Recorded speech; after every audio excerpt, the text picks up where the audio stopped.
अस्सलाम वालेकुम नाज़रीन, धरती टाइम न्यूज़ ऑनलाइन सां गॾु आऊं आहियां इमरान अली गोपान। ख़बर शामिल कयूं था। Bureau chief Sukkur report Atif Shah. रोड़ी में सेवको अमले कार्रवाई करे पब्लिक हेल्थ खाते जे ड्रेनेज मशीननि जी बिजली काटे छॾी। पब्लिक हेल्थ जे मशीननि ते कमु कंदड़ माण्हू बिजली चोरी कराए रहिया आहिनि। मुलविस माण्हुनि ते केस दाख़िल कयो वेंदो। एसडीओ सेवको रोड़ी। उन सिलसिले में सेवको अमले पारां रोड़ी जे कटबर महला में पब्लिक हेल्थ खाते जे ड्रेनेज सिस्टम में लॻायल मोटरनि जी बिजली गैर क़ानूनी ॼाणाए काटे छॾी आहे।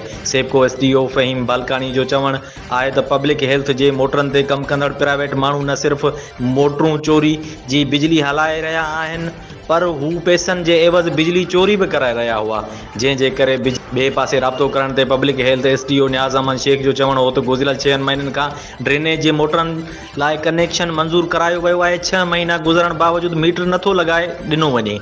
मोटरनि हलाइण लाइ तार लॻाई हुई जेका सेवको वारा कटे विया आहिनि। प्राइवेट माण्हुनि पारां बिजली चोरी करण वारे अमल सां असांजो को बि तालुक़ु नाहे। फौरी तौरु ड्रेनेज मशीन वारी बिजली बहाल कई वञे।